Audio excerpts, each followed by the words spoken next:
We ain't getting a motherfucking... motherfucking... What's going on, guys, and welcome to another episode of Tasty Tuesday on Tasty Loot Gaming. In case you don't know, Tasty Tuesday is a show where we talk about gaming news of the prior week. My name's Seth. I'm Josh. I'm Chevy. And a quick reminder, make sure to be playing Plus Club games. We'll be doing that next week, I believe.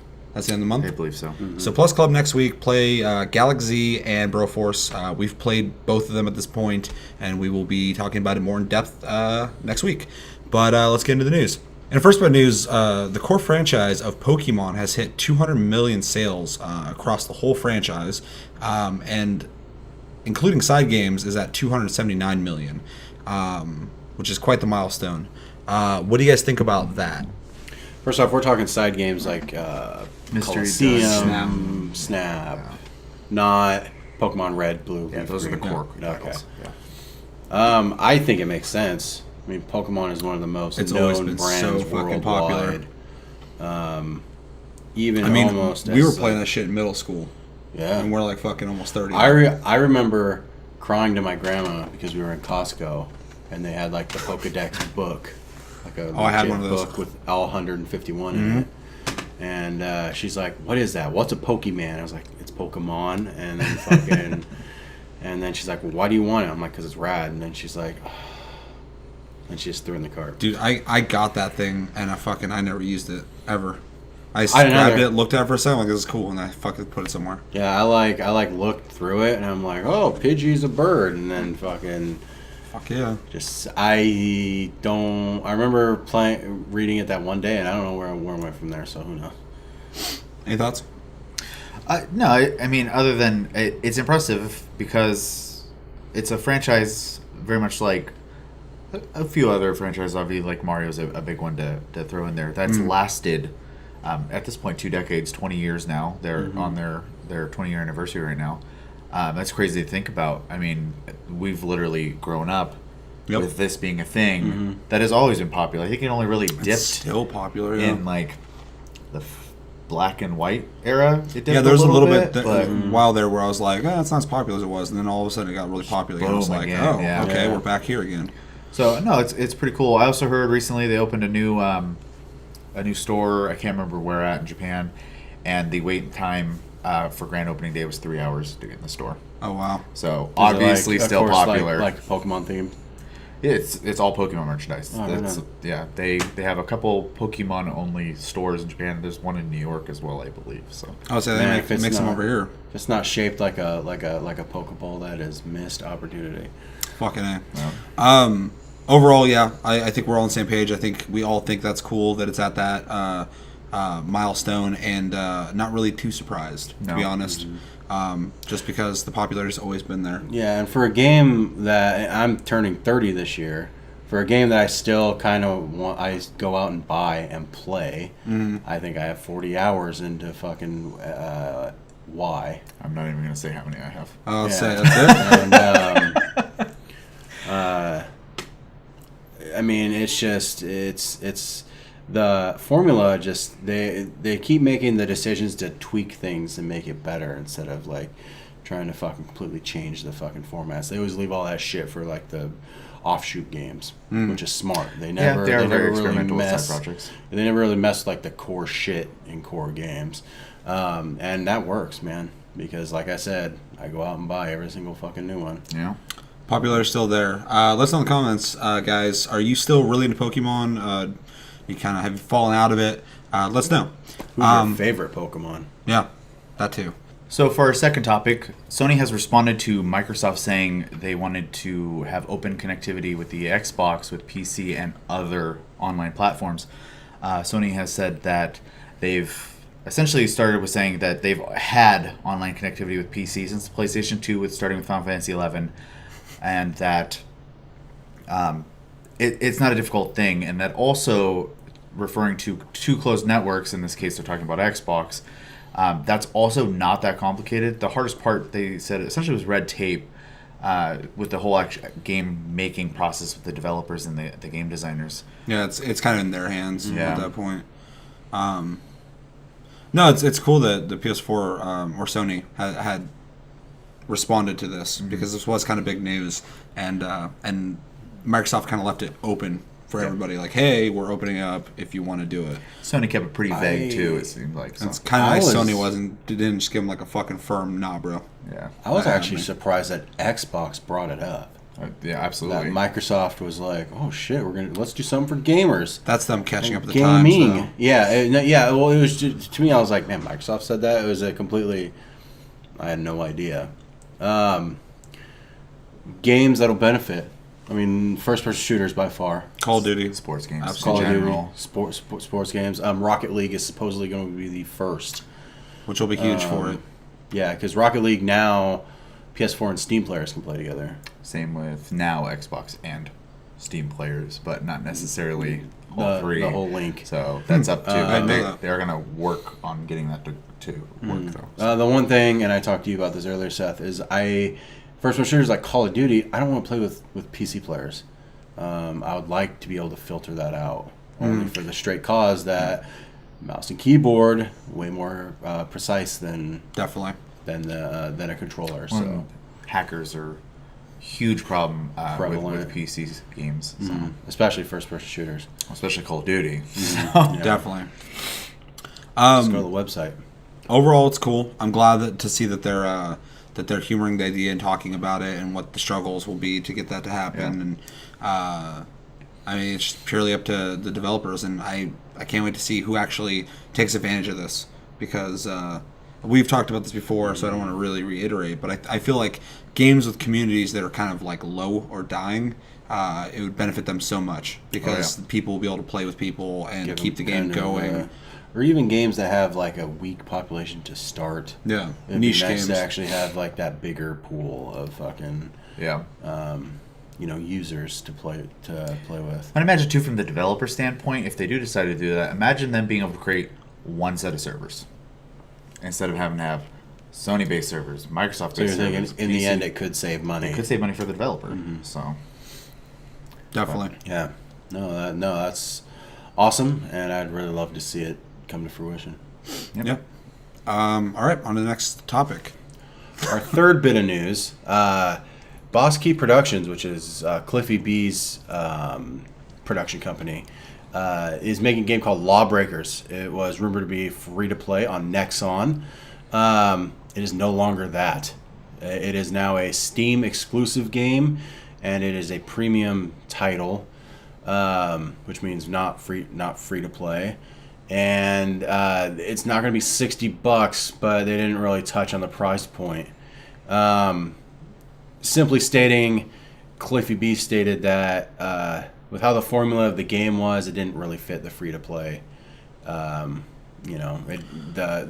scaffolding of free to play. Well, I remember too when he originally was talking about this game. He was talking about how he wanted free to play to be kind of like.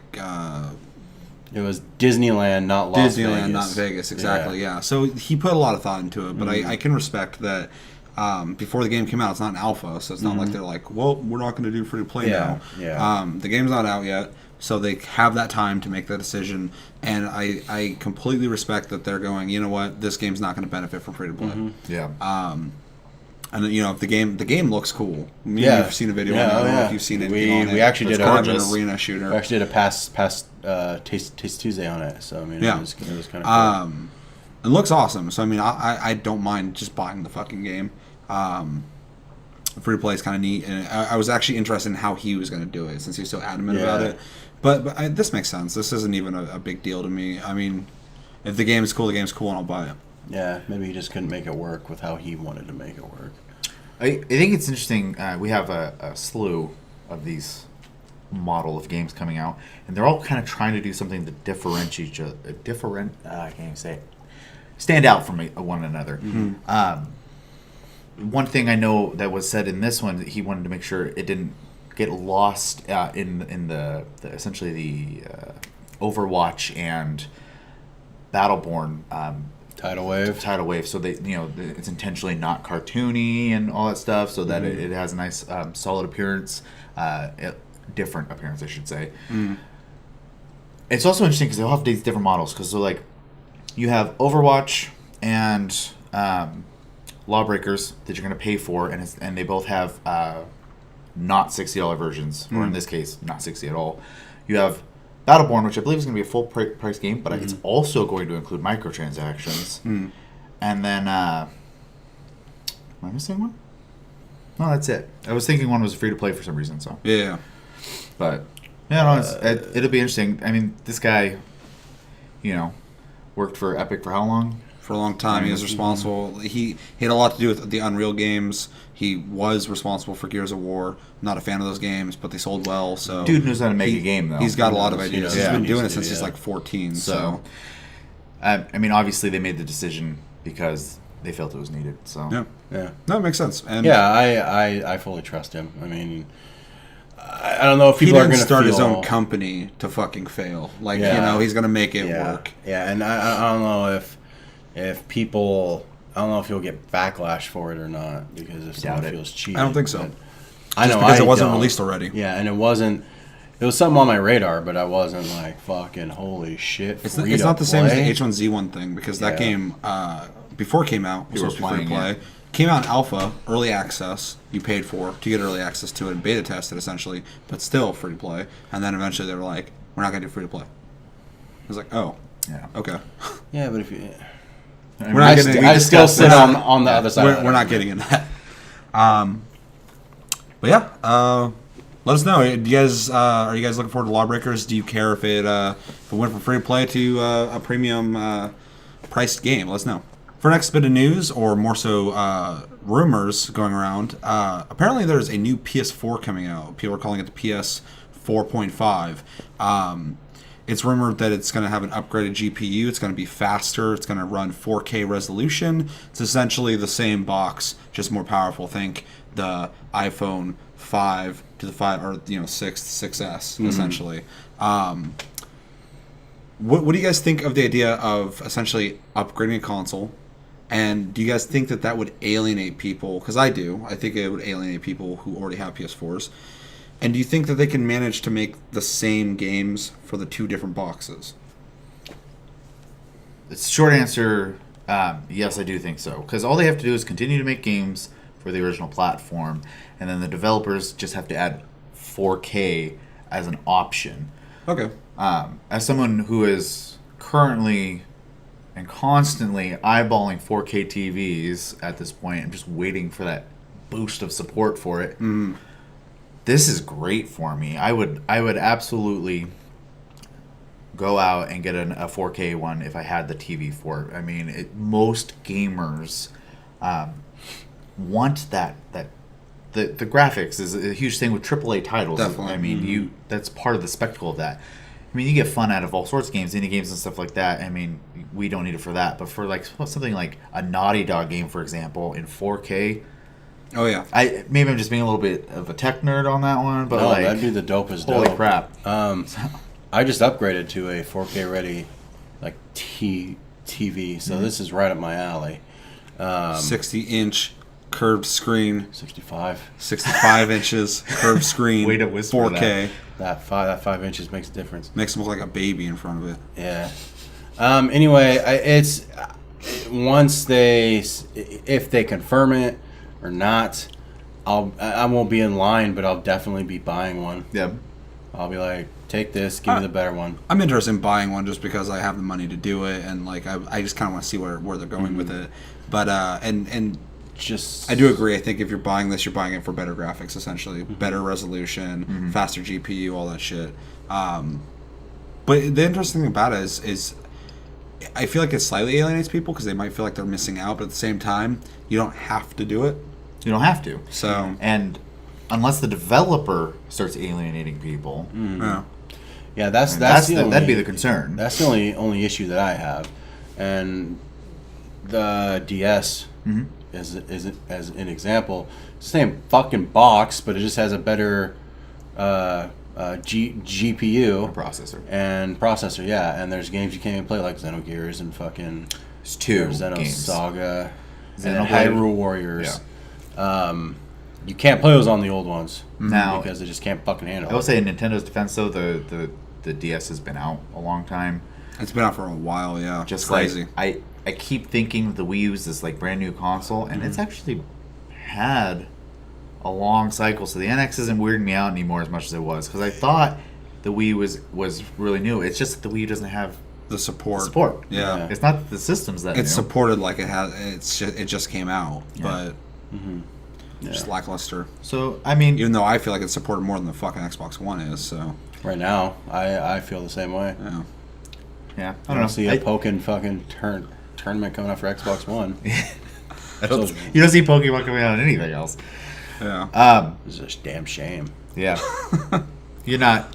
I mean, really, like I said, the developer would have to be the one to choose to alienate people, and I don't think that would happen. They want to sell games. Let me throw at you guys. Are you thinking about if this is true, upgrading, or would you just stick with your PS4, or do you not have a PS4? Do you think there's enough value there to repurchase the console you already have? Let us know in the comments below. 4K, baby. 65 inches. So our last topic is kind of a bundle of PSVR news. Yep. The first bit is the pre-orders launched in the UK, $100 a pop, sold out in minutes. Crazy. Yeah. They are going to do this in waves, I guess, though. Hype is real. The US pre-order starts on the 22nd of this month. $100 minimum deposit. It is going to be in short supply, and they plan on doing a second wave in the summer.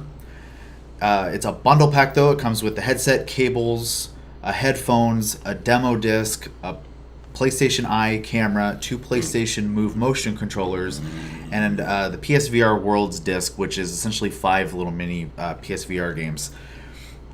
The last bit for this is Sony has stated that they will likely reject PlayStation VR games that don't run at least at 60 frames a second. Which is good, because if you're going to be doing something like the VR and they really want to sell that and make it as cool as possible, you want it to be this smooth process. Oh, yeah. Especially if you're in there and you don't want the frame rate to drop while you're being immersed. I mean, unless you want to fucking know what it's like to be glitching and fucking real life. Just like, this lag is fucking crazy. Lag simulator. I don't know if you said it on that list or not, but didn't you also say that the box? Oh, right. Yeah, I didn't put that on Yeah. there. The box, the external box that we've brought up a couple times, I'm sure you guys have heard about. We originally speculated that it would be like a GPU and it would Help with graphics. boost with the PS4. Well, that's what Sony said. They were like, it's supposed to help with fucking. Well, they said help, It's but help. I think we speculated. Oh, but yeah. what does it actually do? It is not a CPU. It's not a GPU. It's actually to do 3D audio. Which makes sense, kind of like a Turtle Beach headset has a Yeah. box. And I've lost the last point now, but It doesn't do processing. yeah, it doesn't actually add any power to the thing. It's really interesting. Primarily for audio. Yeah. So I mean that is interesting. Kind of tying into the last little bit, you think there might be a difference between the GPU or in how this shit works? Do you think there might be a difference between the 4.5 PS4 and the 4.0? Or just the 4? In what? Difference in what? Because the GPU is faster, do you think maybe it might come with less hiccups? For VR? Yeah. Probably. Yeah, probably. It's just like a more powerful phone. You're going to have less less issues. graphically. Yeah. I'm going to go back real quick, though. The big thing that interests me is buying this fucker. I want it. And I'm going to have it. But the pre-order thing, I'm typically not a pre-order guy, but this is actually, aside from the PlayStation Eye, I already have the camera when I stream. That's what I use typically. But just getting the 2 controllers with it and having all the stuff that essentially you're just ready to fucking go. Right. So I'm definitely interested in doing that. I think it's actually a really cool bundle. How much does it cost? 500. 500. So the extra 100, because it's a $400 peripheral. It's a $400 peripheral. So for $100, you're getting the demo, the 2 controllers, which I feel like would be the expensive game, anyway. The eye. Yeah. The Eye, which is $60. $60 piece. So you're saving money, and even though I'd be getting the Eye again, I think I might do that actually. And then also, is it the same? The pre-order in the UK, was it the same package? Do you know? I believe so. Yeah. I didn't. I'm really happy to the see the numbers. shit sell out in minutes. Yeah. That's fucking awesome. Well, that tells that- Sony, hey, you're doing something. That I think Yeah, that Oculus means did that- too. So That means Yeah. that there's definitely a fucking market for it. anyone at this point, anyone who's doubting that VR is where we're going is just completely wrong. Yeah. The fact that every single VR thing that's come out just is selling. I mean, it's going to get nothing but support if there's units out there for people to that in people's houses. So. Yeah. Are we all probably getting PlayStation VR? I'm getting PlayStation VR. I mean, I know I am. Oh yeah. Yeah. Ark is going to be on that. It's fucking amazing. So stoked for Get that. to I wanna stare play- up at a T-Rex. I really wish I could play fucking Silent Hills. Or PT. PT. I should say. Well, they actually have a paranormal activity game that people are freaking out about right now because it's like really fucking scary. Because in a survival horror game, and I've talked about this before, but like normally when you're playing a game, you can just look away from the screen or blink or something like that. But in this, you're like you look away and you're still in the room, like you're there, you're hearing Yeah, everything. you can't stop it from coming. I was watching somebody play and they're like, someone's talking behind me, but I don't want to turn around. I'm like, that's creepy. No, I can't wait. And the list too that they released for the games that are coming out for VR, there's like 50 of them. Yeah, It's a huge list. yeah, and like we were talking about, it's not like Connect, where it just didn't seem to get Like support 5 from the get-go. Safari animal games or whatever Yeah, it's it's called. not like fucking Daniel how Zoo kind of like the Venture. Wii first started. It was just fucking wasn't really supported that well. So yeah, it's really nice to fucking see that they're like, we have a train load of fucking games. You know, if you don't like fucking safari animals, example, then play something else. You know, if you don't like that, then play something else. It's always nice to have a bigger pond to find something in instead of a bunch of fucking trickles. It definitely Definitely. shows too that the industry realizes that this is going to work. So I mean, it's as big as announcing new consoles to me. I mean, this is going to change things. So, yeah. super excited. Yeah. Oh, yeah. And every other PlayStation game can be played on it in a cinematic mode. Yes. Is that what you said? Which is akin to the Wii U, where you can use the controller even to play using games the instead of Vita. the TV. Someone's using your TV, you put on your VR thing, you're just there playing it. I'm So, gonna be beating my meat in straight fucking virtual reality. on the PlayStation VR, I'll figure it out. I'm sure somebody will. But yeah, I think that's going to do it for this episode. Let us know in the comments below. Are you excited for PlayStation VR, VR in general? I know we talk about it a lot, but it's the big thing right now. Are you interested in pre-ordering? Do you think it sounds like a good package? Let us know in the comments below. But that's going to do it for this episode of Taste Tuesday on Tasteful Gaming. As always, thank you for watching. Subscribe and like the video if you enjoyed this video.